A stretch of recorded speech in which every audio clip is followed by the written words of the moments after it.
aunque sea de este modo, de este nuevo modo, que nos tenemos que juntar.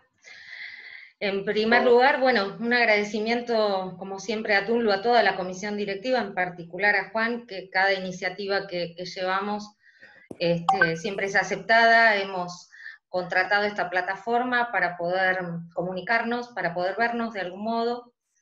La idea de este ciclo de charlas que empezamos hoy, ahora, en un ratito, tiene que ver con esto, ¿no? Con alentarnos en la comunicación, pero también en la reflexión entre los compañeras y compañeras del sindicato de Atunlu durante este tiempo de pandemia que se está haciendo tan largo y tan tedioso. Bueno, es aprovecharlo, tratar de aprovecharlo con las herramientas que tenemos para poder hacer un ratito de debate y de reflexión. En esto hoy contamos con el compañero Diego Vilches, que es, bueno, en primer término, el secretario general del sindicato de Villa María, de Apurín, y es el secretario de Relaciones Internacionales de nuestra FATUM, y es también un amigo, ¿sí? Así que agradecidos a Diego, que tan gentilmente nos dijo que sí a la invitación de estar hoy, esta tarde, compartiendo con las y los no docentes de la UNLU. Así que yo, nada, les doy el título de la charla que pensamos con Diego, tiene que ver con la actualidad del modelo sindical argentino, con las relaciones internacionales de los sindicatos de nuestro país, y bueno, por ahí pensar juntos, reflexionar un poco sobre el rol de las y los trabajadores no docentes y de la universidad pública de hoy, ¿no? Que en conjunto atravesamos una nueva realidad, una nueva situación. Así que para no robarles más tiempo y que nos rinda la tarde, este ratito, yo le voy a dar el pase, una cuestión práctica, le voy a pedir a Ana, que está como anfitriona, Ana González, Jeremías Cavada, bueno, después les dejo los agradecimientos para el final. Vamos a... hay una pantalla, ahora sacamos la pantalla, Tuti, así ya nos vemos, y les iba a pedir a Ana que silencie los micrófonos para que no haya interferencias durante el trabajo.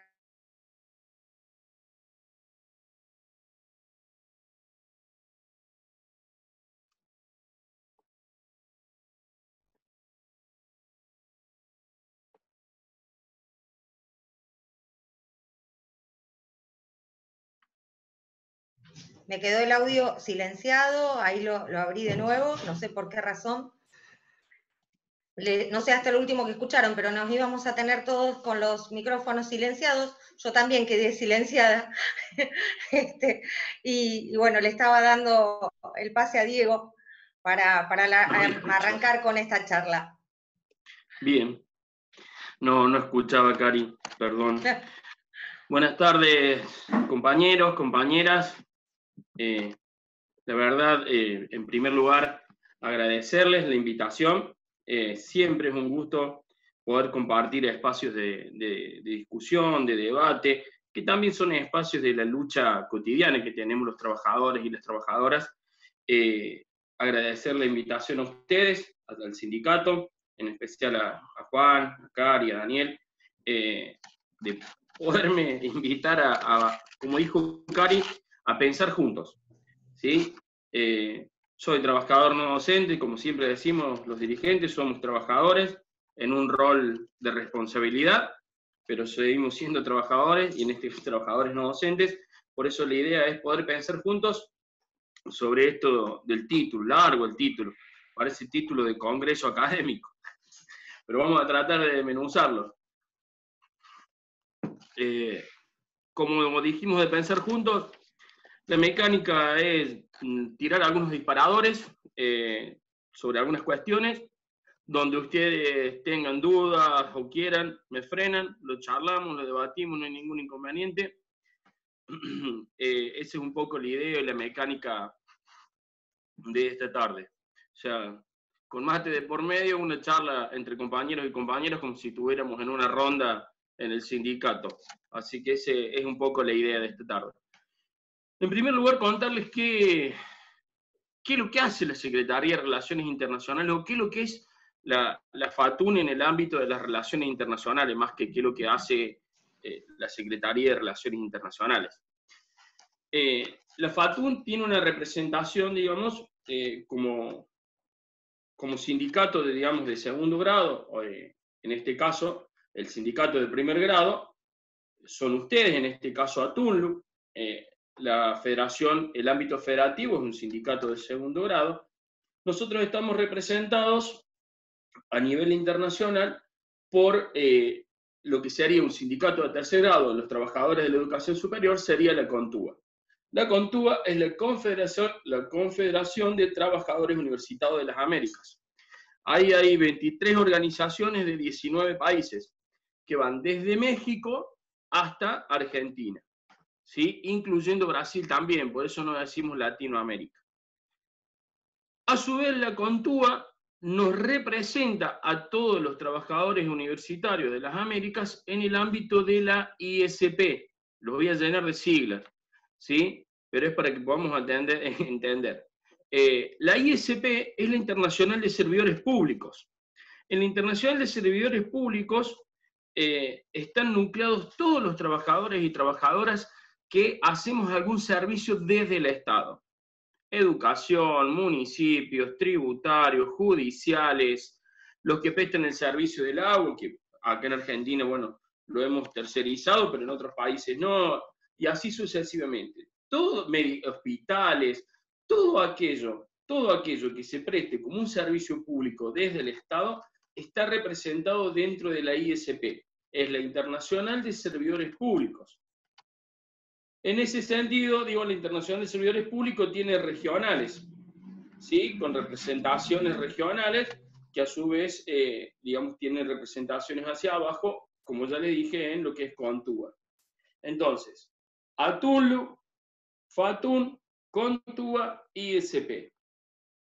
¿Por qué les explico esto? Digo, para graficar un poco. Hace poco, o estamos, ¿no?, en época de discusión, de debate, de celebración de la aprobación del convenio 190, por ejemplo. El convenio 190, que es un convenio de la OIT, ahí tenemos otra sigla, Organización Internacional del Trabajo, es la organización que es una organización tripartita, que nuclea a trabajadores y trabajadoras, empresarios y empresarias, y a los Estados miembros. Es ahí donde se hacen los acuerdos macro, ¿sí?, que después regulan hacia abajo las condiciones laborales de todos y todas.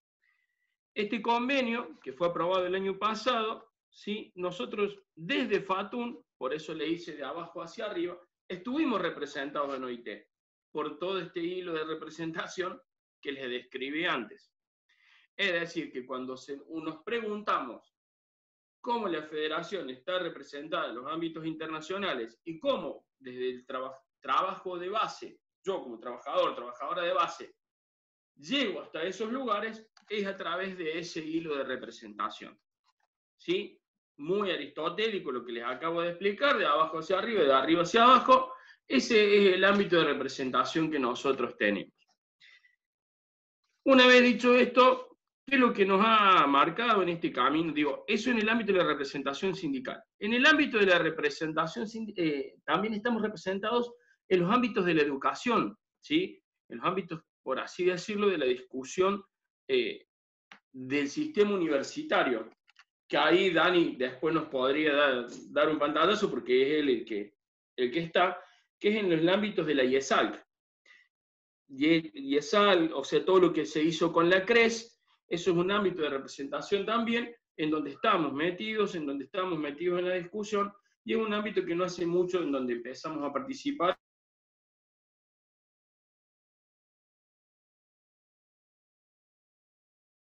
Que la tiene, porque está desde adentro en la cocina de eso, y sería muy interesante que nos explicara eso. Simplemente se los decía a modo de estructura, de formar el esqueleto de las representaciones. En este camino que se ha iniciado desde la federación en los ámbitos de las relaciones internacionales, lo que nosotros hemos descubierto, lo que hemos podido vivenciar, es el poner en valor el modelo sindical argentino y el sistema universitario argentino, ¿sí? Cuando uno empieza a transitar los ámbitos de la internacionalidad, sobre todo en los ámbitos de nuestros hermanos americanos, trabajadores y trabajadoras de las Américas, donde hemos asistido a congresos, donde hemos asistido a la CRES, por ejemplo, y a distintas instancias donde hemos compartido, lo que podemos ver es esta puesta en valor de nuestro modelo sindical argentino. ¿Por qué digo puesta en valor del modelo sindical argentino? Nuestra situación laboral, regida por un convenio colectivo, que muchas veces tendemos a naturalizarlo, ¿sí? Una vez que se logró, ya está, entonces cuando ya está, por ahí lo descuidamos, no es una situación regular o normal en el resto de los países. Por lo general, las relaciones laborales en el resto de los países de América, a nivel de años, atrasa un montón. O sea, tenemos países donde no están reguladas las convenciones colectivas. Tenemos países que hasta no hace mucho los compañeros y compañeras no tenían el derecho a sindicalizarse. O sea, fíjense, si nosotros los medimos en cantidad de años a este derecho, nos lleva 70 años para atrás, básicos, 60, 70 años para atrás. Si vemos en el convenio colectivo, nos lleva casi 15 años para atrás. Digo, en ese sentido y en nuestro sector, nosotros podemos ver las enormes diferencias que existen entre nuestro modelo sindical y particularmente nuestra federación y el resto de los trabajadores y trabajadoras de las Américas. También lo otro que vemos, y nos alarma mucho, podríamos contar miles de anécdotas en ese sentido de la ilustración en lo que decía anteriormente, lo otro que nos alarma, no nos alarma, pero sí nos sorprende, digo, y gratamente, es nuestro sistema universitario público argentino. O sea, un modelo universitario público argentino que es elogiado en el mundo por sus características. Las dos cosas, tanto el modelo sindical y el modelo universitario, lo aclaro, con todo lo perfectible que hay, que tiene, con todo lo que hay que mejorarle, ¿sí? Y en este sentido yo quiero marcarles como una disquisición ahí, poner, digamos, los modelos y el sistema por sobre los nombres o por sobre las personas, digo, porque si pensamos el sindicalismo y pensamos el sistema universitario por las personas que estamos adentro o que lo construyen, seguramente le vamos a encontrar algunos otros defectos que no nos van a permitir ver bien, digo, en esto el árbol no nos puede tapar el bosque. Si el árbol nos tapa el bosque no vamos a poder ver las situaciones estructurales. Les decía sobre el modelo universitario argentino. El modelo universitario argentino tiene una característica que lo hace único en el mundo, ¿sí? Y ahí sí te voy a pedir la asistencia, Cari, para poder dimensionarlo, que es una pequeña plaquita que es de la Organización de Estados Iberoamericanos para la Educación, y esto es de la red Índices.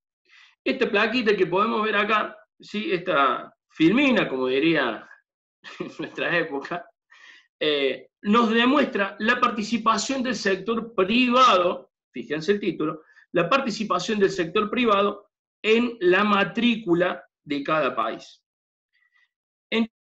Entonces vemos que en Chile el 84,6% de la matrícula está en el sistema privado. En Brasil el 73%, en Perú el 72% y así sucesivamente. En Argentina la proporción es directamente inversa. Más del 75% de los que estudian algo en la universidad está en la universidad pública. ¿Sí? Está en la universidad pública. Y solamente el 25% en la universidad privada. Pero con un detalle, con un dato que no es menor de por qué es directamente, inversamente proporcional, que es la cantidad de universidades públicas que tiene el país. O sea, nuestro país tiene 57 universidades públicas. Si vamos a ver registros de estos países con mayor participación del sector privado, vamos a ver que en algunos países hay 2 o 3 universidades públicas en las ciudades capitales o en las ciudades más grandes del país, y el resto sí todo es universidad privada. ¿Qué quiero poner en valor, digo, con estos datos del sistema universitario argentino? Porque el título decía, ¿cuál es el rol de los trabajadores y cuál es el rol de los sindicatos en la universidad pública hoy?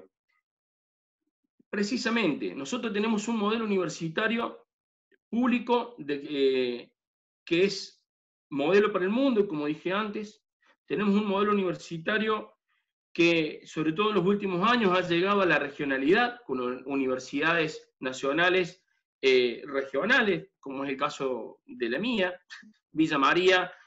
Ustedes piensen, Villa María está a 140 kilómetros de Córdoba y a 130 de Río Cuarto, es decir, 2 universidades nacionales más. Y la Universidad Nacional de Villa María lo que vino a traer es la posibilidad y la oportunidad de que muchos y muchas estudiantes que no tenían acceso ni a Córdoba ni a Río Cuarto, hoy pueden tener una carrera universitaria. Digo, esa es la función de la universidad pública en Argentina. El lograr que muchos y muchas que antes no llegaban a la universidad, hoy puedan hacerlo. Ahora bien, ¿qué es lo que implica que puedan hacerlo? Básicamente es la oportunidad de la movilidad social, digo, es una de las funciones básicas que tiene una universidad. ¿Por qué traer a colación estos datos?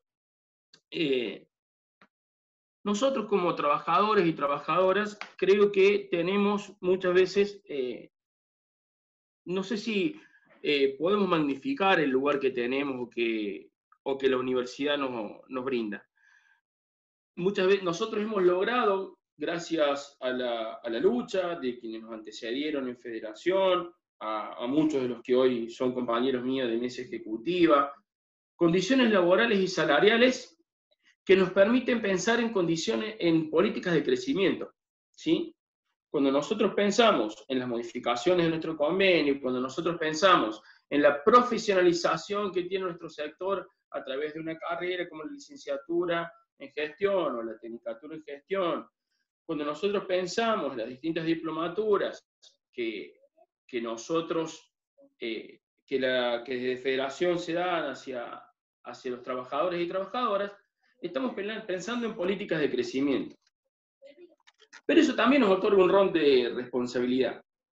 Entonces, te van a decir, acabas de decir que nuestro sistema es ejemplo para el mundo, ¿sí? Y ahora le vas a empezar a sacar las escamas. Bueno, sí, le vamos a empezar a sacar las escamas. Porque también dije que era perfectible. ¿Sí? Y en esta perfectibilidad, creo que nosotros tenemos que ser protagonistas importantes, y creérnosla en serio que somos protagonistas, pero todos, no solamente poner el rol de protagonismo en la dirigencia sindical o en la dirigencia de gestión. O sea, nosotros somos protagonistas y lo estamos siendo en este momento desde el lugar donde tenemos, pero hay que pegarle un paso más a eso. O sea, me parece que debemos pegarle un paso más, porque si no, una de las cosas que hablábamos con Cari cuando armamos esta charla, es que, bueno, tenemos condiciones estructurales óptimas, tenemos posibilidades de formación, tenemos posibilidades de información, tenemos posibilidades de debate, de discusión, de capacitación, y muchas veces no damos el paso hacia, y lo que hacemos en todo ese paso es diagnósticos, ¿sí? Nosotros los no docentes por ahí tenemos un vicio, que es hacer diagnósticos permanentes del sistema universitario o de nuestra universidad. El tema es que si nos centramos solamente en los diagnósticos y no damos el paso siguiente, que es el hacer, lo único que lograremos es haber pasado una linda tarde tomando mate, charlando o una linda formación, y luego mantener nuestra condición de privilegio o de status quo. O sea, si nosotros no estamos dispuestos a dar el paso, que es el hacer es política. Si hay en esto, digo, también sacarle el estigma a la palabra política, y sobre todo al estigma a la palabra política sindical. Cuando uno hace política, la política es una herramienta de transformación en sí misma. La esencia de la política es la transformación de las realidades. La esencia de la política sindical es la transformación de la realidad de los trabajadores trabajadores y trabajadoras a quien un sindicato representa. La esencia de la política sindical universitaria es la transformación de la universidad. Es lograr que lo que nosotros pensamos desde el sector del trabajo se plasme en ideas y en hechos de la universidad que queremos. Y ahí viene, sí, lo otro, que es importantísimo. ¿Cuál es la universidad que queremos? Porque ahí está el rol nuestro y el rol del sindicato. ¿Sí? ¿Cuál es la universidad que el sector del trabajo quiere? Hoy, preparando la charla, repasaba, yo les voy a ir dejando tareas, después si la quieren hacer o no, yo no los voy a controlar ni los voy a evaluar, pero solamente el conocimiento siempre suma. Hoy repasaba el documento de la CRES 2018, lo repasaba así por arriba para recordar algunas de las cosas. Y como siempre dice el compañero Daniel Villa, mucho termina siendo declamación de principios y no hechos concretos. Los planes de acción son discursos muy bonitos o letra muerta y no se pasa a los hechos reales. Y la CRES decía en uno de sus, creo que, declamaciones de principios más profundas, es el derecho a la educación superior tiene que ser un bien público. ¿Sí? Y después habla de una universidad de cara al pueblo, etc. En este sentido, y rememorando la CRES del 2018, yo me hago eco de las palabras que en uno de los foros, teníamos un foro de trabajadores y trabajadoras no docentes, también está el discurso en YouTube, lo van a encontrar como discurso Nelson Farina, CRES 2018. Al principio, el compañero secretario general eterno que tiene nuestra federación decía: las universidades son del pueblo, deben ser del pueblo y para el pueblo. ¿Qué significa esto? ¿Qué significa esto que deben ser para el pueblo y son del pueblo? Exactamente eso. Que la universidad en su enseñanza tiene que interpelarse acerca de qué profesionales estamos formando, porque si no nos vivimos quejando de que formamos profesionales liberales que solo reproducen el modelo hegemónico capitalista. En su investigación debemos ver qué es lo que está investigando la universidad, debemos revisar qué es lo que están investigando la universidad, nuestros investigadores, porque si no, nos encontramos que la mayoría de las investigaciones tienen que ver con llenar o satisfacer las expectativas del programa de incentivos. Pero son investigaciones que sí son letra muerta, porque no transforman ninguna realidad. Tenemos que ver qué extensión estamos haciendo, ¿sí? Porque la extensión que estamos en muchas de las universidades, la extensión que se hace es brindarle a la sociedad las migajas que nos quedan del sistema universitario. Después hay muchísimos ejemplos de intervenciones territoriales desde la universidad que son magníficas, pero son todos esfuerzos voluntaristas.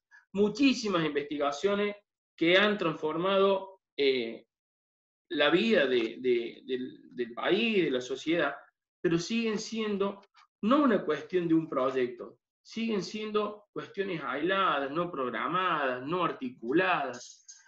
Entonces a mí lo que me viene a la cabeza, y disculpen si se me pierde la cabeza, tengo una cabeza muy grande. Vieron de chico te dicen se hizo una laguna mental, bueno, en mi caso es un océano mental. Por ahí cuando se me pierde una idea, tardo más en encontrarla que en decirla. Lo que digo es, me parece que tenemos que poner en discusión este concepto de comunidad universitaria. ¿Sí? ¿Qué es lo que es la comunidad universitaria? Estamos muy acostumbrados, pero no acostumbrados, lo tenemos totalmente internalizado, que la comunidad universitaria somos aquellos que tenemos legajos adentro de la universidad.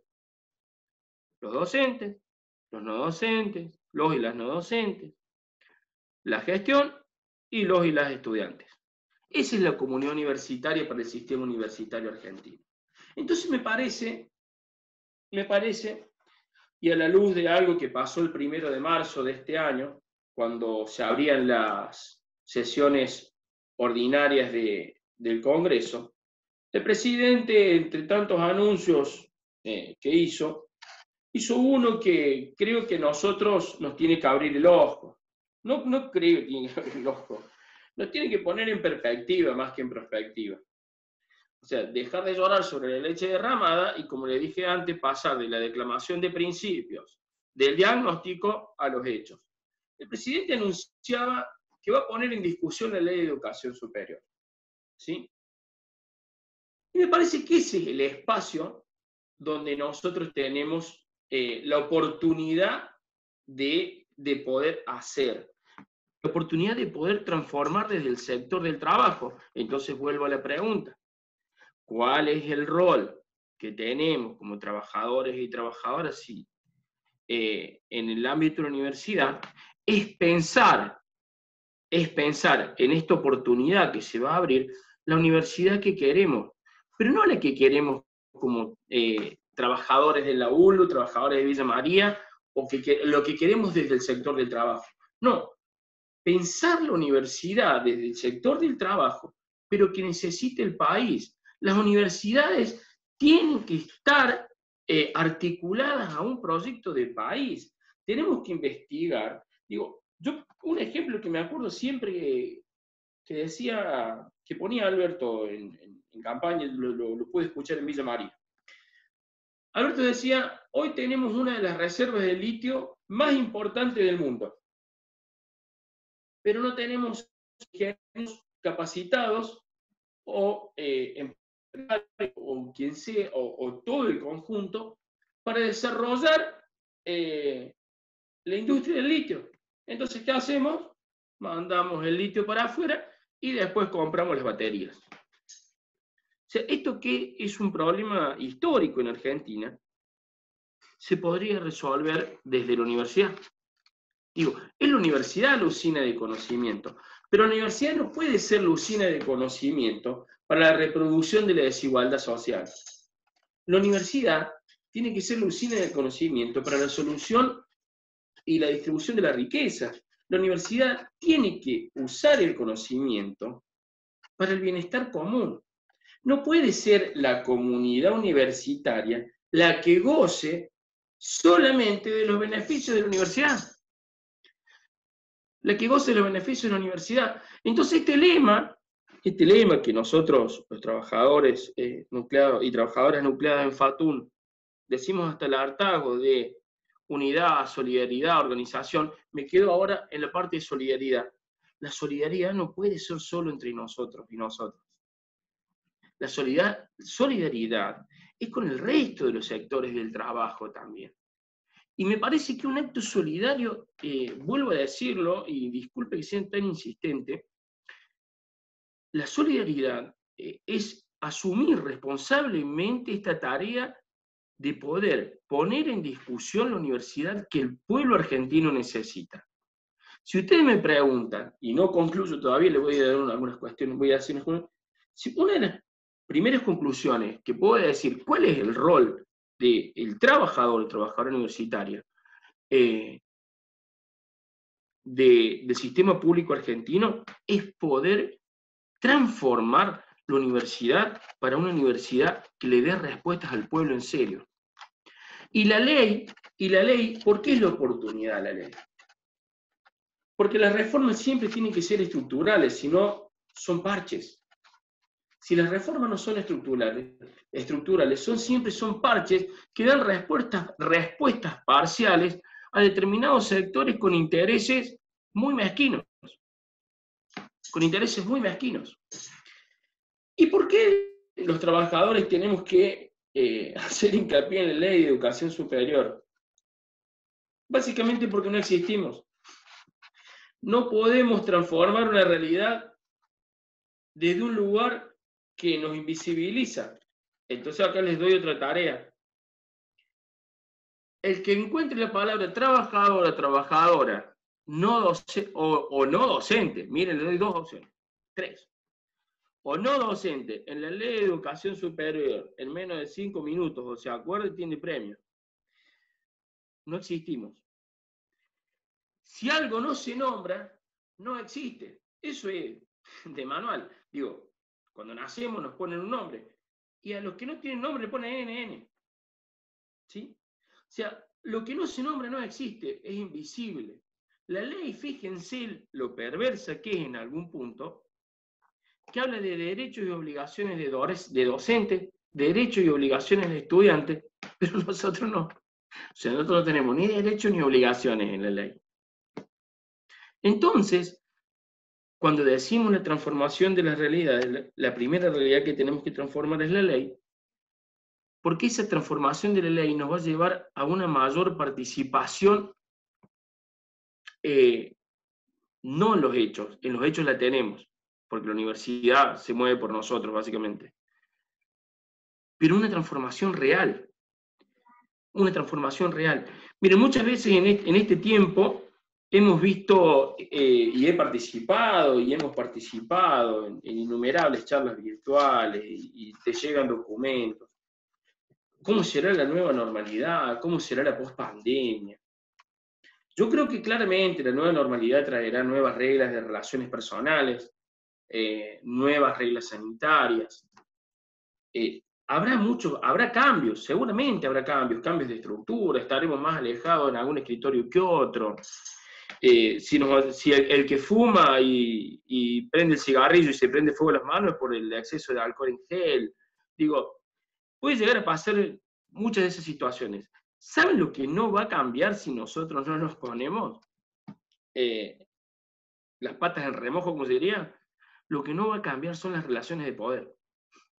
Es más, lo que ha hecho la pandemia y lo que hace la pandemia es agudizar y profundizar las desigualdades en las relaciones de poder. La ley, tal y como está escrita, es una manifestación de las relaciones de poder que hay allá dentro del sistema universitario. Un sistema universitario que en su ley no nos nombra. Un sistema universitario que en su ley, a la ponderación electoral, más del 50% le corresponde a un sector que compone la universidad. Digo, esto no es hacernos las víctimas. No nos estamos victimizando. No nos hacemos la víctima. Estamos dando datos. ¿Sí? Son hechos objetivos de la realidad. Y muchas veces, por eso dije antes que no podemos vivir de las charlas de café, de las capacitaciones o formaciones donde sacamos hermosos diagnósticos, declaraciones de principio, porque si no, caemos en eso que dijimos antes. Si nosotros no damos el paso, básicamente es por comodidad. O sea, las relaciones de poder se rompen cuando uno empieza a dar pasos, y esto no es hacer, no se trata de revoluciones, se trata de ser estratégicos, se trata de ser tácticos. Digo, así lo demuestra la historia de nuestro sector. La federación ha sido así, los sindicatos de base han sido así y son así, cuando han ido consiguiendo derechos, cuando han ido transformando las realidades, porque pintado como se lo pinté pareciera que no avanzamos nunca. Sí, hemos avanzado, pero hemos avanzado por nuestras luchas, hemos avanzado por la capacidad de los dirigentes, y ahí aparece el rol de los sindicatos. ¿Sí? El que dije antes era el rol de los trabajadores. Bueno, ahí aparece el rol de los sindicatos. Cuando los trabajadores se ponen en marcha, con los dirigentes a la cabeza o con la cabeza de los dirigentes. Y así es como ha funcionado. En nuestro caso, ha sido con los dirigentes a la cabeza. Lo ha sido en la etapa de Nelson y lo es ahora con el compañero Walter. ¿Sí? Ha sido con los dirigentes a la cabeza, las transformaciones que se han realizado, el convenio colectivo, las licenciaturas, las tecnicaturas, la profesionalización. Digo, cuando todas estas cosas suceden, ¿sí? Son hechos políticos que hacen formalidad. Y acá sí me hago eco de mis compañeros, y lo voy a nombrar varias veces porque después dice que me acusa con epítetos irreproducibles en el Facebook y en un Zoom, Daniel, pero yo aprendo mucho de él. Después me voy a comer el epíteto por privado, pero no importa. Te lo puedo decir públicamente, mamá verga. Ahí está, ¿ves? Ese. Los rectores y rectoras no están cómodos con que nosotros hagamos, nos profesionalicemos, con que nos capacitemos en la licenciatura. Ellos están cómodos cuando nosotros tomamos mate, hacemos diagnóstico, pero no interpelamos a nadie. No les pinta que nosotros nos formemos, no les pinta que nosotros crezcamos. O sea, no le pinta que nosotros sepamos, nos informemos. Porque ahí empieza la verdadera cuestión. Cuando nosotros nos formamos, cuando nosotros nos capacitamos, cuando nosotros hacemos ese tipo de cuestiones, es ahí donde empezamos a discutir el poder. Y lo que no quieren básicamente es discutamos el poder. Y nosotros somos bastante desobedientes en ese sentido. Y en buena hora que podamos ser desobedientes en ese sentido. Digo, tenemos una oportunidad única cuando aparezca, pero no cuando aparezca decir los espacios. Tenemos que ir generándolos a los espacios para debatir la ley de educación superior. Tenemos que poner en discusión conceptos, como les dije antes, universidad del pueblo, comunidad universitaria. Y hay un concepto que me parece que es básico para nosotros, que tenemos que poner en discusión, que es el de ciudadano universitario. Ciudadano o ciudadana universitario. Y ustedes van a escuchar al compañero Walter Merkis decir por todos lados, cuando habla del tema, porque tenemos que dejar de ser electores para ser elegidos. Y es real. ¿Por qué un no docente no puede regir los destinos de una universidad? ¿Qué es lo que le falta? ¿Qué es lo que no tiene? ¿Sí? Porque siempre nos decimos, no, bueno, porque los docentes tienen la academia, tienen esto, tienen aquello. ¿Y nosotros no? ¿Cuántos de ustedes, compañeros y compañeras, son graduados? Supongo que la gran mayoría, como la mayoría de los sindicatos de base de nuestra federación. Entonces, ¿qué es lo que nos falta? ¿Qué es lo que no tenemos? ¿Experiencia? Tenemos compañeros que hace 47 años que están en la universidad. ¿Le falta experiencia? ¿Dónde está? ¿Le falta territorio? Más territorio que lo que caminamos nosotros. ¿Le falta saber de administración? Pregúntenos los que quieren sobre administración y sobre los caminos de la burocracia administrativa, que se lo vamos a contestar. Le vamos a contestar todo lo que quieran, porque todo lo que nos pidan y todas las capacidades que nos pidan nosotros las tenemos. Entonces, ¿qué es lo que nos impide regir los destinos de nuestras universidades? ¿Por qué no es tan utópico pensar en un rector o en una rectora no docente? Entonces, otra vez, tenemos la oportunidad de discutir conceptos como el de comunidad universitaria, el de ciudadano universitario, que me parece que nos van a hacer ir a discusiones estructurales. Si bien parecen discusiones conceptuales, nos van a hacer ir a discusiones más estructurales. Y que los rectores no nos hagan, como siempre decimos, con esta cuestión, o con la banderita de la autonomía. O sea, en pos de la autonomía se han hecho barbaridades. Porque además de otra cosa, con Juan, esto sí lo hablamos con Juan cuando preparábamos la charla y con Daniel. ¿Autonomía de quién y de qué? ¿Por qué las universidades quisieran ser autónomas? La reforma del 18, lo que da a las universidades es la autonomía de cátedra. Y en eso sí, todo el respeto y el valor que eso tiene, la libertad de enseñanza. Ahora, las universidades son del pueblo y deben rendirle cuentas al pueblo. No pueden ser el kiosquito del rector o rectora de turno. Porque si no se transforma en un negociado y no le sirve al fin último que tiene la universidad. Entonces también, y cuando uno dice en algunos ámbitos, pongamos en discusión el concepto de autonomía, parece que los pusiera en un paredón de fusilamiento con la reacción que tiene, y no es así.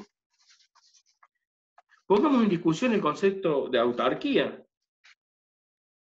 Las universidades funcionan con el presupuesto del Estado y deben rendirles cuentas al Estado. Y deben rendirles cuentas al pueblo que forma parte del Estado. ¿Sí? Me parece que son cuestiones disparadores que les tiro, y una cosa que me parece interesante pensar desde el rol de trabajadores y el sindicato, que lo hacemos permanentemente de nuestros espacios de trabajo. Muchas veces pensamos en la universidad como el lugar de las oportunidades, de la transformación, de la movilidad social, y siempre discutimos sobre la accesibilidad, sobre el acceso a los estudios universitarios. Me parece que también estamos en un tiempo de empezar a discutir y a debatir, pero con mucho más énfasis, la permanencia y el egreso. Porque si no, tenemos un montón de estudiantes que ingresan y se decepcionan. Y no los podemos contener por distintas circunstancias, pero no los podemos contener. Entonces me parece que yo en esto quiero serles claro, más que un montón de certeza, quiero dejarle un montón de preguntas. Porque eso es lo que nosotros tenemos que empezar a... Me parece que son los espacios que le tenemos que dar, los espacios de la interpelación, de la pregunta, de discutir estas cuestiones que me parece que son centrales como trabajadores, como trabajadoras. Nelson siempre decía, nosotros como trabajadores y trabajadoras no docentes, la universidad es nuestro lugar de trabajo, es nuestra casa, es el lugar donde desarrollamos nuestra vida, nuestros proyectos personales, pero también es el lugar donde podemos hacer nuestra parte, nuestro granito de arena para transformar las realidades sociales que tenemos en nuestro país. Como dije antes, las universidades tienen un fin último. Las universidades tienen que apuntar a un proyecto de país que priorice el bien común. Y basta de estas dicotomías, calidad o masividad, ingreso irrestricto, etc. La educación universitaria argentina se debe a sí misma, a 100 y algo años de la Reforma, y a 400 y pico años de la creación de la Universidad de Córdoba, que fue la primera, me parece que se debe un debate en serio, pero no más que un debate, acciones concretas sobre la universidad que necesita el pueblo. Y la universidad del pueblo tiene que ser inclusiva, pero inclusive en serio, inclusive donde lleguen todos y todas. Miren, yo les voy a graficar esto que digo. La Universidad de Villa María el campus universitario queda a 4 kilómetros del centro. A 4 kilómetros del centro. En Córdoba hay boleto educativo gratuito. La universidad tiene programas de fotobecas, becas de comedor. Y aún así, la inscripción de las escuelas de los sectores populares no llega al 1% de la matrícula. La universidad no queda lejos por distancia geográfica. La universidad a los sectores populares les queda lejos simbólicamente. Y nosotros hemos sido parte, como sistema universitario, de la reproducción simbólica de esa distancia. Entonces, esa es la discusión que debemos darnos como trabajadores y trabajadoras. El acceso en serio de los sectores populares. La universidad será inclusive de calidad cuando haya justicia social. Mientras no haya justicia social, no habrá universidad pública del pueblo posible. Seguramente quedan en el tintero muchísimas cuestiones que podríamos haber dicho, las podemos ir conversando, pero este era un poco los disparadores que les quería dejar. Bueno, muchas gracias, Diego. Un gusto, porque creo que hay un montón de disparadores en esta charla. Algunas cuestiones prácticas para ordenarnos el intercambio. Podemos hacerlo a través del chat. Si ven abajo en la pantalla, abajo tienen un cuadradito que dice chat, ahí pueden participar. Si van a participantes pueden levantar la mano y les damos la palabra. O también, bueno, a quienes nos están siguiendo por Facebook, pueden poner el comentario o la pregunta, así después lo compartimos entre todos y todas. No sé, Daniel, si querías agregar algo, porque te tiró el guante al principio, si no, bueno, damos el espacio al debate. No, una cosa, gracias, Felipe. Una cosa, nada más que porque para que no quede trunco algún comentario que hizo Diego sobre la CRES y la IESAR.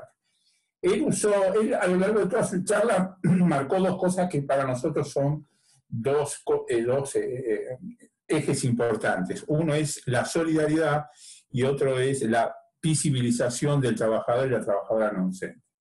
Históricamente la FATUN no tuvo una gran participación en la cuestión internacional. En rigor, esta es la primera vez que la Secretaría de Relaciones Internacionales, que es joven, porque creo que es el segundo mandato que tiene la Secretaría. Ponemos un cuadro, ya que él me tira flores, yo voy a repartir flores, pero yo lo digo en serio, ustedes saben que yo no soy de andar por la vida repartiendo elogios. Diego es un cuadro, y entonces es la primera vez que nosotros ponemos a alguien ahí que eso marca un poco la importancia que le da la FATUN. ¿Por qué? ¿Por qué fue esto? ¿Por qué pasamos tanto tiempo sin participar? La ISP que él citó tiene, no sé, más de 25 o 30 años, la CONTUA cumplió 10 años, sin embargo, la FATUN no figuraba, no trabajaba con ello. Yo creo que hubo dos cuestiones ahí, una cuestión ideológica y una cuestión pragmática. La cuestión ideológica es porque en cierto momento la cuestión internacional probablemente no tenía el valor a la vista de lo que es hoy la globalización. Hace 10, 15 años la globalización era un término que lo sabían 4 nada más y tampoco sabían qué quería decir. En cambio hoy la globalización con el tema de la tecnología de la información es un término que lo manejamos todos, absolutamente con una tranquilidad o lo tomamos como ya algo conocido. Y la cuestión práctica es que hay un dicho que dice que la caridad bien entendida empieza por casa, es decir, uno no puede salir a ofrecer algo cuando no tiene su casa ordenada. Si uno no va a salir a ofrecer consejos de cómo se ordena la casa en una casa desordenada. Yo creo que la FATUN necesitó estos 30 y pico de años que estuvo el gringo al frente de la federación para tener una federación fuerte, ordenada y sin ninguna, más allá de los lógicos escarceos típicos de nuestros sindicatos, pero en rigor es una de las que está muy bien organizada, así que eso dio la posibilidad de salir a la internacionalización. La cuestión de la visibilización tiene que ver con lo que dijo toda la Conferencia Regional de Educación Superior. Se realizaron 3. En el 96 una en La Habana, en el 2008 otra en Cartagena de India y en el 2018 en Córdoba, coincidiendo con los 100 años de la reforma, que como bien dijo Diego, en términos de visibilización, no nos incluía a nosotros para nada, parecía que nosotros no trabajábamos ahí. Por más que les diré que un compañero de la Universidad de Córdoba ha escrito un libro donde cuenta que hay una foto que la usan siempre como ícono de la revolución de la del 18, de la reforma, que hay 5 o 6 estudiantes subidos al techo poniendo una bandera, algo así. Eso es lo que se llama la Casa de Trejo, que es el edificio original de la Universidad de Córdoba, y él cuenta que esos estudiantes pudieron ingresar porque un no docente quitó las trancas. Esas tienen unos portones. Si alguien conoce la Casa de Trejo, es de esas que tiene esos portones monstruosos de 3 metros de alto por 3 de ancho, de madera pura, y se cerraban con llaves y con trancas. Bueno, él dice que si no hubiera estado los no docentes ahí para quitar las trancas, ellos no hubieran llegado a sacarse esa foto. Bueno, de cualquier manera, eso es historia y nosotros ahí, y hasta no hace mucho, salvo lo que ustedes ya conocen del año 74, donde la ley 2654 nos menciona, es la primera vez que aparecemos como no docentes, antes no existíamos y nos mencionaron, y después desaparecimos, como bien dijo Diego, que no en la ley de educación superior, la palabra no docente o trabajadores no existe. Pero esto no es una cosa que ha cambiado. En la CRES de 2018, en la memoria de la CRES de 2018, el plan de acción, que es lo que va a hacer la CRES en los próximos 10 años. Si ustedes ven, que es muy interesante, es una maravillosa declaración de principio, que tiene es hermoso, todo es muy lindo, vamos a ser todos muy felices. La palabra trabajo y trabajador no existe. Tuvimos una posición muy dura nosotros en Córdoba, en la post-CRES, que nos reunimos para discutir el plan de acción, diciéndole que yo dije en ese momento que si ellos creían que eran deidades, porque la palabra trabajo y trabajadora no aparecía. Es directamente una cosa terrible, o sea que nada ha cambiado, ha pasado mucha agua bajo el puente, pero no ha cambiado. Entonces, este es uno de los problemas graves que tenemos nosotros, que es la visibilización. Ahora, ¿cómo hacemos que nos visibilicen? En términos internos debemos, como dijo Diego, tenemos que trabajar para que la ley de educación superior, como históricamente tiene un título para los graduados, un título para los docentes, un título para los estudiantes, que tenga un título para los trabajadores y trabajadoras no docentes.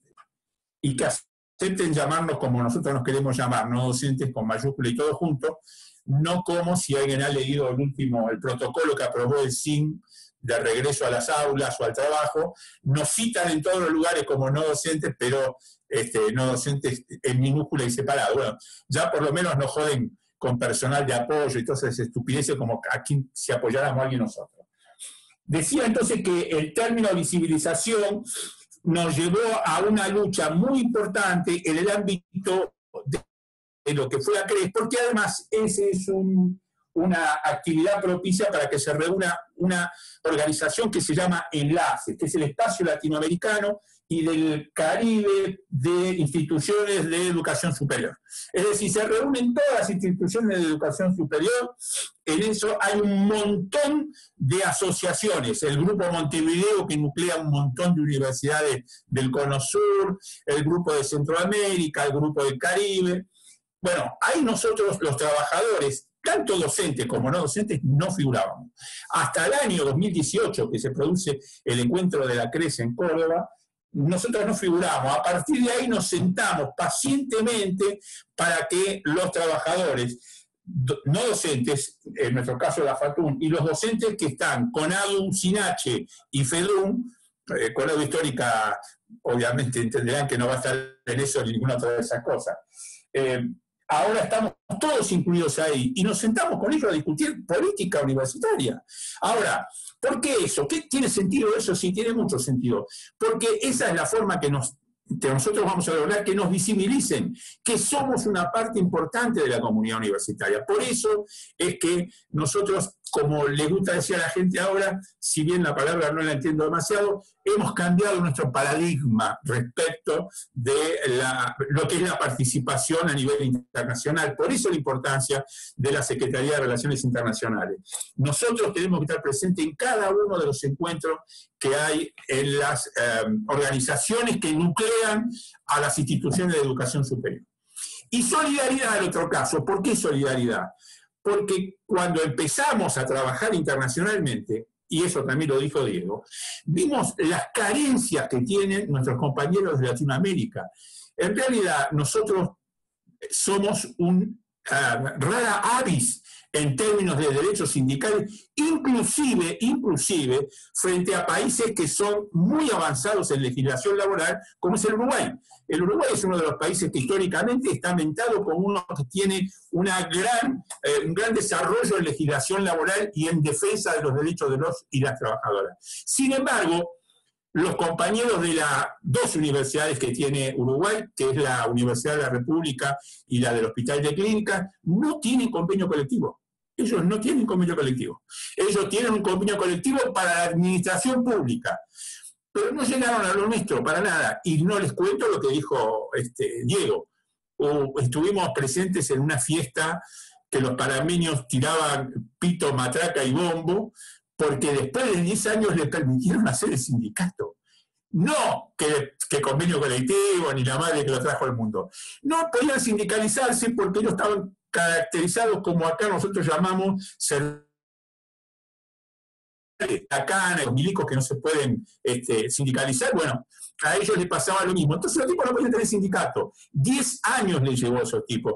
Que para nosotros, cuando nosotros fuimos y contamos lo que era la FATUN en nuestro congreso, lo primero que dijimos, tuvimos que pedir disculpas antes de mostrar lo que era la FATUN, las cosas que teníamos, el convenio colectivo, los hoteles de turismo, la capacitación, lo que es la seguridad y salud en el trabajo. Antes de hablar, ¿saben qué tuvimos que decir? Tuvimos que decir, se suele decir que la gente a veces muestra la soga en la casa del ahorcado. Y nosotros le dijimos, mire, esto no es que los argentinos son unos fanfarrones, tómenlo como un canto de esperanza, que nosotros peleamos por esto por muchos años y así ustedes también lo pueden lograr y pueden seguir con nuestra ayuda. Y ahí está el principio solidario. Nosotros, la solidaridad no puede ser reclamada. Hacia adentro, bárbaro, sí, somos solidarios, tenemos espíritu solidario con nuestros compañeros y compañeras, con nuestros sindicatos y sindicatas, pero hacia afuera tenemos que trabajar y ayudar a los compañeros, ser solidarios con lo que no tienen. Entonces, esos dos conceptos son los dos conceptos que en el área internacional nosotros estamos trabajando mucho. La representatividad, que ya avanzó más allá, porque ahora ya somos visibles, ahora nos sentamos. En todos los congresos que hay de educación superior, nosotros tenemos nuestra sillita y hablamos y planteamos cosas.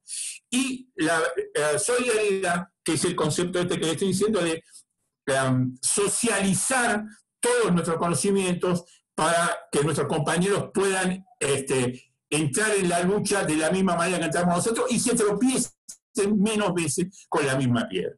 Quería decir eso para rellenar, pero en realidad estoy sentado ni siquiera como invitado, estoy sentado más que como colado, porque el compañero Ramos no me mandó una invitación personal. Pero bueno, no lo voy a decir ahora, porque después se lo voy a decir personalmente. No. Eso, la escena, las escenas en el medio. Gracias, Dani. No sé, invito nuevamente a hacer preguntas, comentarios, reflexiones. Sí, Juan estaba pidiendo la palabra acá por el chat, así que ya le paso. Dale, Juan. Bueno, gracias, Diego, por tu charla. No sé quién habló antes, pero bueno, después hablaré con esa persona, no sé. Una de las cosas que cuando Diego habla, cuando la Fatuna habla, cuando Nelson hablaba, y hablaba del pueblo, y qué es del pueblo la educación, es porque realmente es así, no es de popular, no es de demagogo que lo decimos los trabajadores, lo decimos realmente porque le debemos a ese pueblo, porque la universidad es gratuita para los estudiantes, pero hay alguien que la financia esa gratuidad. Y esa gratuidad la financiamos cada uno de nosotros, que ponemos, cada vez que vamos a comprar un litro de leche, ponemos el IVA y viene el pesito para la universidad, la nuestra. Y también la del vecino, que no va a pasar ni por la vereda de esta universidad elitista. Entonces, hay que tener bien ese concepto. Me parece, yo tengo una pregunta para Diego, y es verdad, Diego hablaba, decía, en realidad nos nombra la ley de educación superior, nos nombra 2 veces, pero por obligación, no por derecho. Y es más, en una de esas que nos nombra una que dice que va a haber un régimen para docente y no docente, y la otra que nos nombra dice, y serán del gobierno según lo que quiera cada universidad, ¿no? Entonces nos tiran a los perros. A ver, y les digo que las universidades nuestras no tienen nada que ver con la del norte, a donde son realmente feudos. Entonces, creo que recién nombraba Daniel Lacrez, y Lacrez te habla, y también Diego nos mandaba a reflexionar sobre eso, te habla de la tecnología, de la innovación, que esa innovación es el motor del desarrollo de los pueblos, y para quebrar la desigualdad es mentira. Y tenemos que ver que es mentira. Y entonces, cuando Diego habla, dice, bueno, ¿qué estamos? En lo profesional. Son profesionales, son personas profesionales, pero no son ciudadanos profesionales. Porque porque la universidad no le enseña a ser ciudadano. Cada vez que actúe como profesional, piense primero como ciudadano y después como profesional. Entonces la pregunta es, y y antes de hacerla, y lo digo,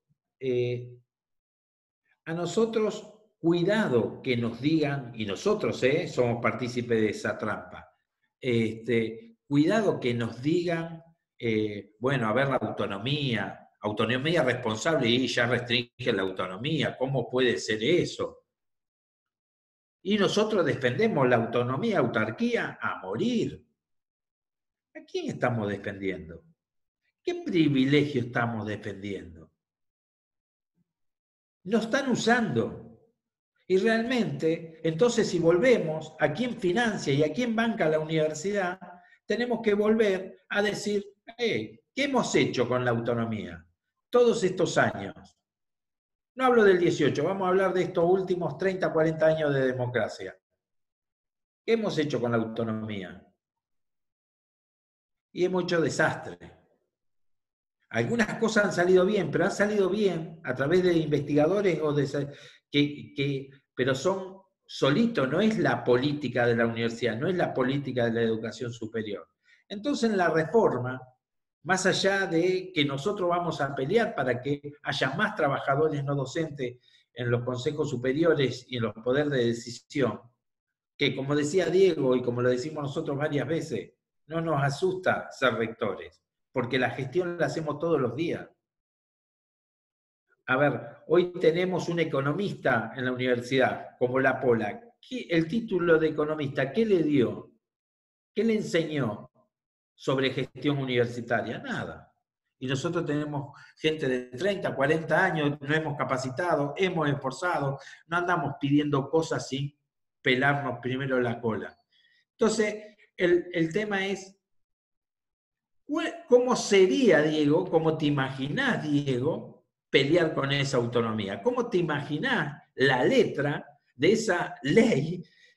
Porque es muy difícil de imaginarnos. ¿Qué es lo que debería decir esa ley para que suceda, o por lo menos la universidad esté con los problemas de la región, de la nación, y en línea con los gobiernos nacionales? Gracias, Diego. Me saco el mute. Yo más que imaginarme qué es lo que debería decir la ley, hay algo que omití decir, que me parece que es qué actores debe involucrar la ley que no están involucrados. Y me parece que lo que tiene que empezar a involucrar la universidad, el sistema universitario y de hecho la ley, para que sea del pueblo, realmente del pueblo, son los actores sociales del pueblo. Digo, pongo un ejemplo. En Villa María hay un parque industrial que alberga 115 empresas. 115, 120. El número es insignificante. O sea, no viene con eso. Esos empresarios luego toman para su mercado laboral a los egresados de la universidad. ¿A dónde radica el problema de eso? Realmente hay en la fusión un empresario que espera de un graduado determinada cosa, y ese graduado formado con planes de estudio que en algunas universidades datan del 75, 84. Digo empresa, digo salud, digo pongan el sector del trabajo que se les ocurra. Entonces, ¿qué es lo que debería hacer la ley? Básicamente, una nueva conformación de los consejos superiores. Fíjense cómo la ley, la existente, mantiene el status quo y endogámico de la universidad, del sistema de privilegio de la universidad. No solamente en la conformación de su consejo superior en términos de distribución, ¿sí? Porque la mayoría es para los docentes, un poquitito para los no docentes, poquitito para los estudiantes y un poquito para los graduados. No solamente en eso, no hay participación externa de la universidad, pero eso es la demostración de lo que la universidad cree del resto del pueblo. Pero del resto del pueblo, como dijo Juan, no pueblo tomado como populismo, cuestiones que hoy están conceptos muy en discusión hoy. No tienen en cuenta la sociedad. La universidad, en su concepción, no tiene en cuenta la sociedad. Entonces, más que decir, la ley debería decir, no sé qué es lo que debería decir la ley, pero sí me parece que debería involucrar. Tiene que involucrar a estos actores, sentados en los consejos superiores, porque ¿qué es lo que dice la ley actual? Todos los proyectos institucionales de las universidades dicen, todas las universidades deberán disponer de un consejo social dispuesto por los presidentes de los colegios profesionales, por un representante de los sindicatos, por un representante de acá, de allá, de allá. Yo les pregunto a ustedes, ¿cuántas veces al año se reúne el Consejo Social de la ULU? Vamos a ser buenos. Si se reuniera con la sistematicidad que se reúne el Consejo Superior, ¿cuál es la injerencia del Consejo Social en las decisiones de la ULU? Ninguna. Porque no pasa en ninguna universidad. En algunas ni siquiera está formado el Consejo Social. En las más avanzadas hay una resolución rectoral que los designa. Pero no funciona, no existe. Son fotos. Son bellas resoluciones y fotos. Entonces, si vos me preguntás a mí, personalmente, para que la universidad, una de las cosas para que la universidad empiece a ser del pueblo en serio, es que el pueblo esté sentado en las mesas de decisiones de la universidad. El sector empresario, el sector del trabajo, el movimiento obrero organizado, las organizaciones sociales, digo, todos los que tienen que ver con la producción, con el desarrollo, con la investigación, tienen que estar sentados en la mesa de decisión territorial de las universidades, en el Consejo Superior, porque si no las decisiones quedan restringidas a los que componemos la comunidad universitaria, la de los legajos en la universidad. Y no tenemos otro camino que la reproducción de la misma lógica. O sea, cuando vos hablabas, Juan, yo me acordaba de una investigación que tendría que buscarle bien el nombre. Hay una investigación en la Universidad de Villa María a los 7, 8 años de creada. En Villa María tenemos el profesorado de inglés. La investigación era investigación financiada por el Estado. Era la influencia del inglés en la nomenclatura de las calles de Villa María. Esa era la investigación. Esa era una investigación financiada por el Estado. O sea, digo, algo que parece muy bizarro, ¿sí? Algo que parece, eso está financiado por la universidad. Investigadores, estudiantes de la universidad, investigaban eso. Usaban la plata del Estado para eso. Digo, si en lugar de, pero además eso lo resuelve un consejo académico. Pero ese consejo académico está compuesto por la misma gente que decir, digamos, los mismos que tienen el poder, por investigadores. O sea, yo no digo que debamos minimizar la función de los investigadores y los académicos. Pero sí me parece que a eso le falta territorio, le falta realidad, le falta sociedad, le falta músculo, le falta músculo de pueblo. O sea, pero pueblo en el sentido que vos lo explicaste. Porque si no, ese que compra el litro de leche, pero no va a ver, no en las migajas, ni la sombra de la universidad reflejada en su vida. Seguiremos siendo un sistema de privilegio para una casta, para un grupo, para la comunidad universitaria de los legajos. Gracias, Diego. Yo ahora ya le doy el pase a Daniel, pero en esto creo que venimos reflexionando hace tiempo, ¿no? En cómo poner en discusión cuál es el rol de la universidad hoy y cuál es nuestro rol como no docentes. Y escuchándolos, digo, bueno, hay una cuestión que gracias al trabajo de Fatún, ¿sí?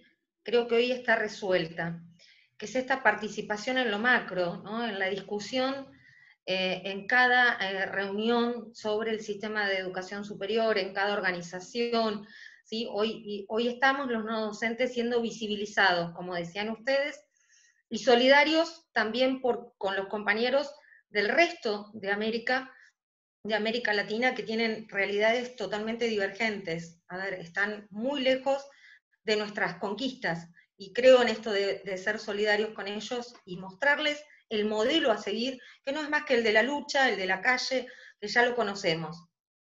Ahora sigo dándole vueltas a esto de la endogamia o de la conservación de privilegios de la academia.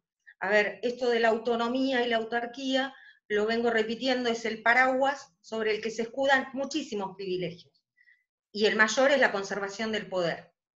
Entonces, me viene el pensamiento de decir, bueno, en lo macro esto está resuelto. Ahora, ¿cómo hacemos hacia adentro de cada institución universitaria? ¿Cuál es el rol de las y los trabajadores no docentes y de los sindicatos que los representamos, cuando en la conformación del poder somos claras minorías?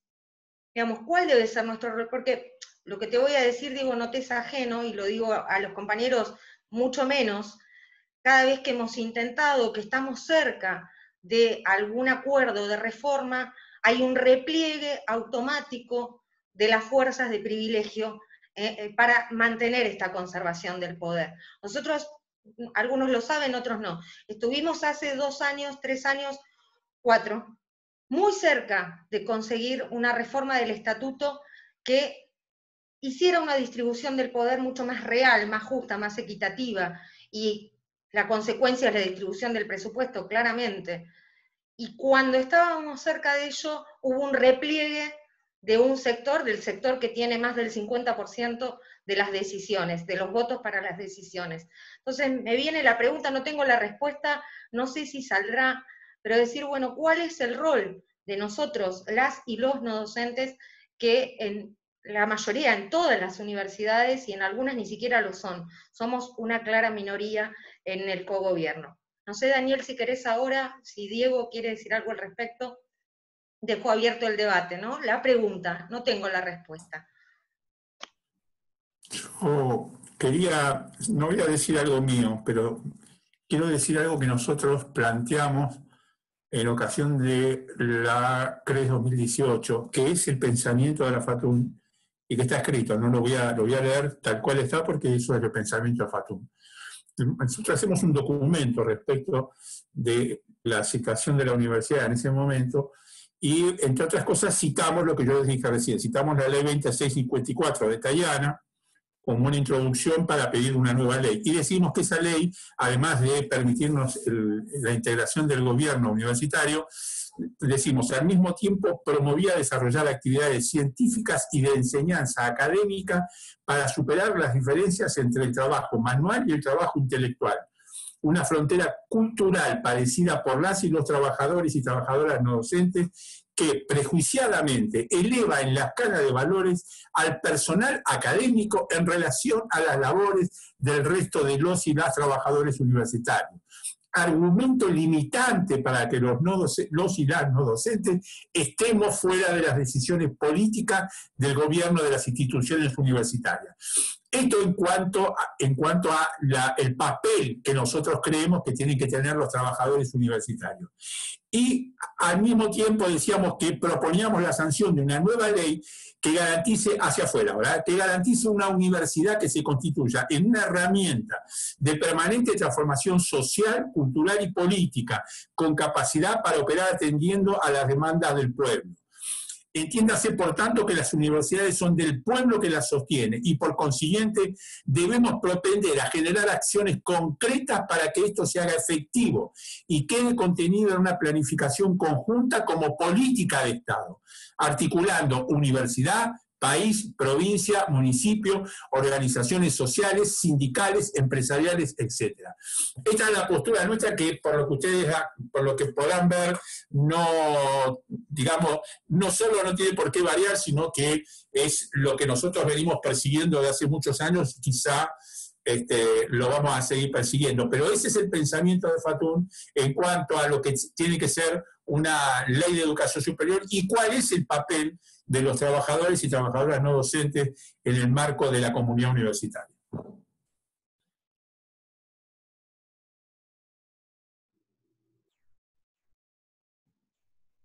Había un pedido de palabra de una compañera que yo no vi, no sé si quiere, no quiero. Sí, Cari, acá, Dale, igual dale, Betty. me pasa algo de pensar mucho en algo que dijo Diego, que es cómo pensar en una universidad hacia el futuro. Porque desde mi punto de vista, cuando uno genera, por ejemplo, ¿no? Vamos a un ejemplo chiquito de una carrera nueva, supongamos que queremos dar un servicio a la comunidad a través de las nuevas energías renovables que existen, y que Argentina es un grande en ese sentido y no lo estamos aprovechando porque no tenemos gente con conocimiento al respecto.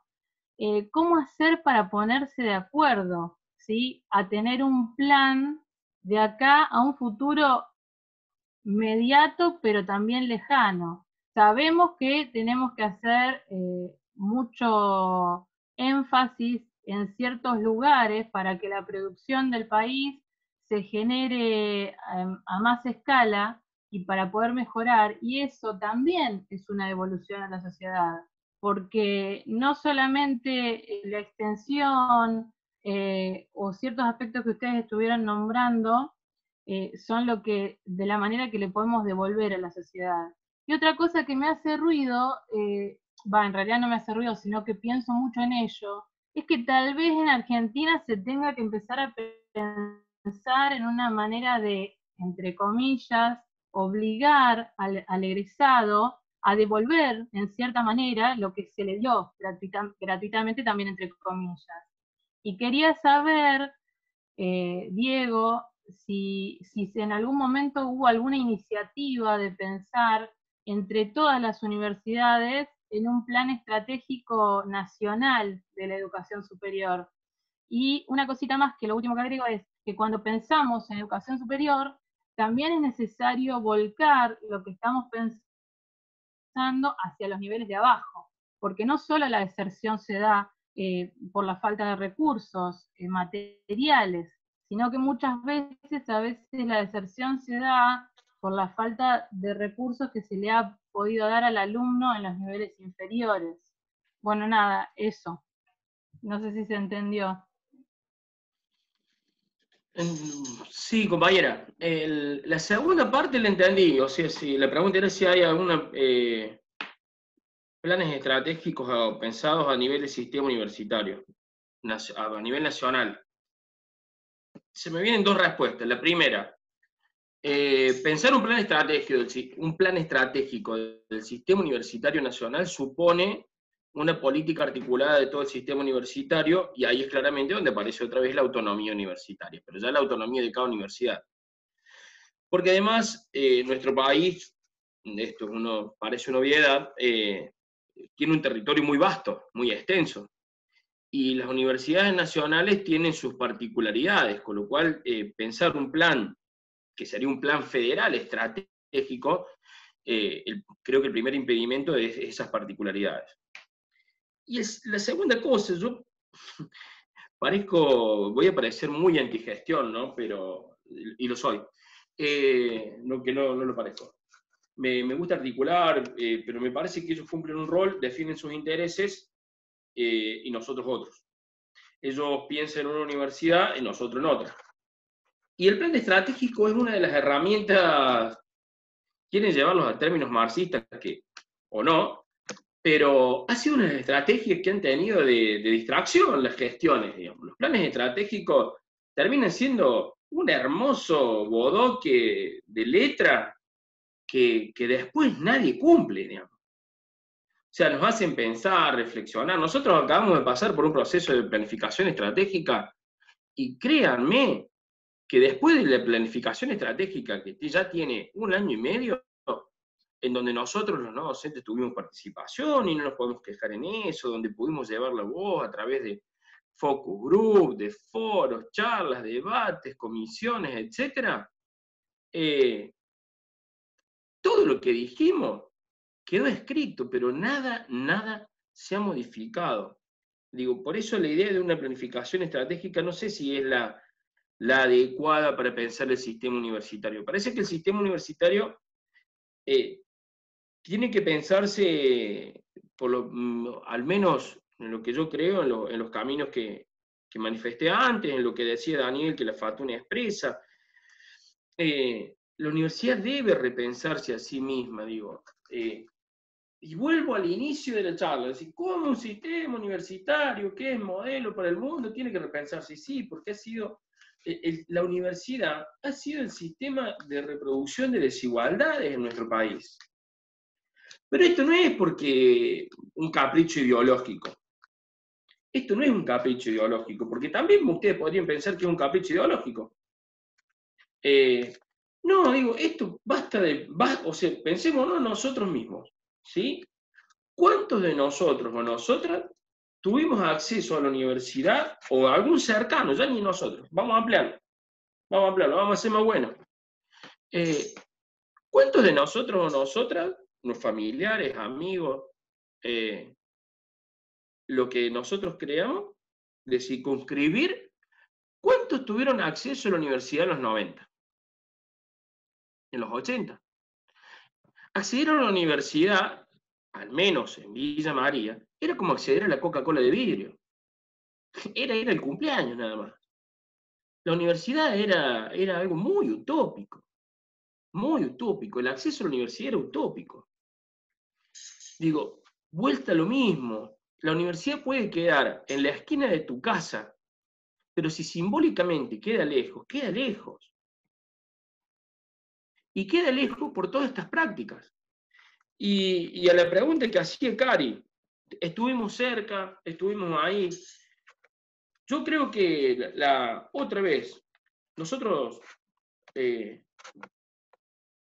los dirigentes de FATUN, los no docentes, todos los trabajadores somos, va a parecer muy romántico esto, somos muy enamorados del laburo que hacemos en la universidad, por eso lo hacemos con compromiso, con responsabilidad y con muchísima pertenencia. Y en nuestro caso somos muy enamorados de la federación, muy enamorados de la federación. Y creo que el camino de cómo modificar las realidades lo ha trazado la federación, que ha sido con mucha paciencia y estrategia, muchísima paciencia y estrategia. El convenio colectivo, esto lo puede contar mejor Daniel, o se los debe haber contado ya, el convenio colectivo fue una lucha de 20 años. La licenciatura en gestión y la tecnicatura en gestión fue también lo mismo. Digo, porque si no, pareciera que las condiciones laborales y las condiciones salariales que hoy tenemos, que vuelta, son perfectibles, pero también nos exceden en algún punto, pareciera que aparecieron de la noche a la mañana. Y ha sido un camino de muchísima lucha que ha transitado nuestra federación, pero cuando decimos nuestra federación parece una cuestión abstracta, una entelequia. No, que han transitado muchísimos y muchísimas dirigentes. O sea, que ha sido la lucha, el esfuerzo, la calle, el diálogo, la paciencia, el recular, el volver a pensar de años de historia. Y me parece que ese es el camino. Me parece que ese es el camino. Este es el camino. Digo, muchas veces nos dicen, che, pero como trabajadores, como trabajadora, dicen, ¿cuál es tu militancia sindical? ¿Qué es lo que haces como afiliado? ¿Qué es lo que haces como dirigente? Bueno, la respuesta es esta.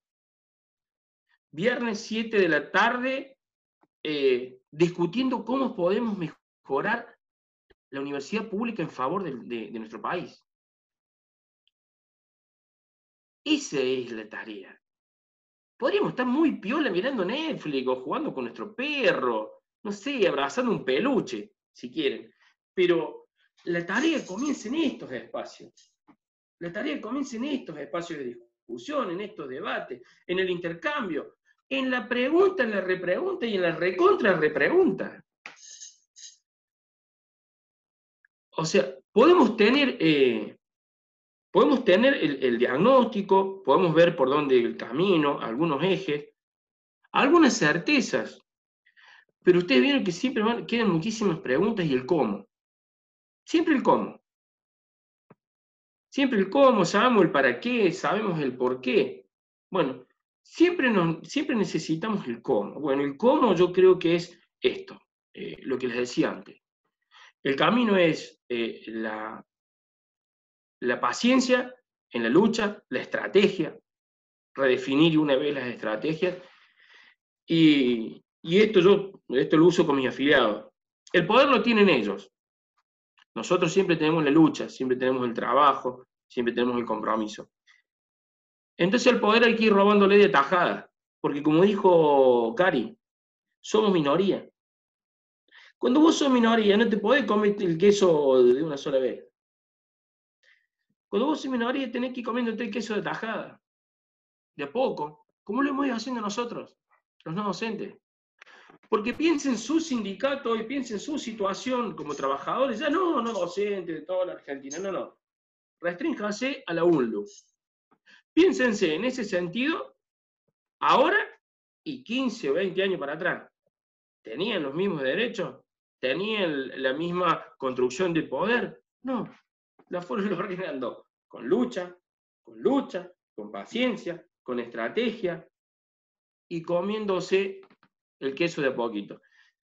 Como dice un viejo dicho, la gallina come de a uno y también engorda. Yo creo que ese es el camino de los trabajadores y las trabajadoras, es el camino para una universidad que le sirve de en serio al país. El camino es la articulación. Nosotros no le podemos exigir a la gestión de la universidad lo que nosotros no hacemos tampoco. Pero nosotros tenemos que salir a articular también con el resto del movimiento obrero, con el resto de las organizaciones sociales, las organizaciones libres del pueblo, con los sectores del empresariado. Nosotros tenemos que salir también a articular. Nosotros tenemos que poner en debate con los colegios profesionales. Digo, tenemos que sentarnos también nosotros. O sea, no le podemos pedir solo la gestión. Porque la gestión ya no tiene los privilegios, ya no tiene el poder. El problema no es de ellos, el problema es nuestro. En ocasión, y con esto cierro, el año pasado nosotros en un ciclo de charlas que armamos, estuvo Pedro Saborido. Para los que no lo conocen, Pedro Saborido es el guionista de Peter Capusotto. Entonces, alguien del público le preguntaba, bueno, porque los medios hegemónicos hacen de la realidad, bla, bla, bla. Y la derecha, que esto, que aquello. Digo, solo por usarlo de analogía, ¿no? No voy a traer el debate político a la charla. Solo por usarlo de analogía. Entonces Pedro le decía, el Barcelona de Pep Guardiola no tenía problemas. Sabía cómo jugar. El problema era del resto de los equipos, cómo jugarle al Barcelona. El Barcelona de Pep Guardiola juega de memoria. Sabe. El Barcelona de Pep Guardiola tenía a los futboleros Messi, Iniesta, Xavi, etc. Y jugaba de memoria, sabía cómo jugar. El problema era el resto de los equipos. Bueno, nosotros somos el resto del equipo. Ellos no son el Barcelona de Pep Guardiola. Ellos tienen la pelota. Entonces nosotros la tenemos que ir a sacar. Como se la hemos sacado un montón de veces. Digo, me parece que ahí está la tarea. Una de las tareas. Y deberemos ser lo suficientemente inteligentes para elegir los momentos políticos, para elegir oportunamente los momentos políticos de la lucha, elegir las luchas, no desgastarnos en luchas intestinas, no desgastarnos en luchas que no nos conducen a nada. Me parece que en eso va a estar el camino, compañera. Muchas gracias, Diego. Bueno, ahí están algunas de las respuestas entonces, ¿no? Gracias. El cómo es el camino de la lucha, el intercambio, la discusión. Creo que quedó planteado ya el tema para la próxima charla. De paso, les cuento que es el viernes que viene, a las 5 también, donde Aris Recalde, con él vamos a estar pensando en esta reforma de la Ley de Educación Superior, que creemos una necesidad en cuál debieran ser los ejes que tenemos que plantear desde el sector no docente. También hacer un repaso por la historia de las leyes, ¿no? En algún momento vamos a ver esta ley Tayana, que fue de tan breve duración, pero que realmente fue la única ley que nos daba la plena ciudadanía universitaria en esto de poder no solo elegir, sino ser elegidos y trasladar las demandas del sector de los trabajadores a las universidades. Así que queda el debate abierto para seguir pensando, para seguir reflexionando, Yo en primer lugar, bueno, un gracias enorme a Diego. No sé si hay alguna pregunta más, no vi en el chat, creería que no, así que bueno, vamos a ir cerrando. Les decía que, bueno, gracias Diego, como dije al principio, sos un gran compañero, un gran militante y también un gran amigo, así que te agradezco de verdad.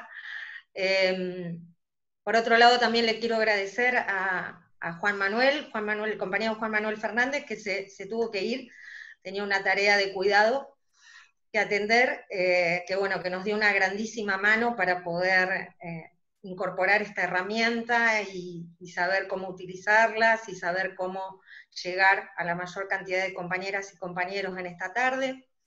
Y también, bueno, le quiero dar las gracias a mi grupo que me soporta en la Secretaría de Capacitación, a la compañera Ana González y al compañero Jeremías Cavada, están ahí ayudándome en esto de estar atentos al chat, al Facebook, que también tiran ideas.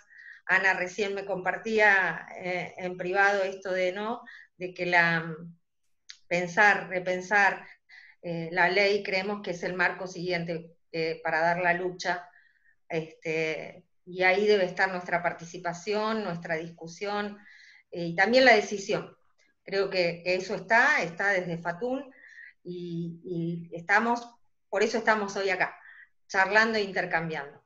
Así que un gracias enorme. Antes de que nos vayamos, que salgan, les voy a pedir a todos que prendan sus cámaras, activen las cámaras, así podemos hacer algunas fotos, ¿sí? Los que tienen las cámaras desactivadas. Ahí estamos. A ver, Daniel Villa, no sé si estás, prende la cámara que te queremos ver, no seas tímido. Bueno, sacamos las fotitos, Tuti, ¿estamos? Creería que sí. Si quieren activar los micrófonos, nos saludamos como podemos. Gracias, cuídense mucho, cuidémonos Gracias mucho. a ustedes. Gracias. Nos vemos el viernes que muy viene. bueno. Nos vemos. Gracias, muy buena charla. Gracias. Gracias, hasta luego. Chao.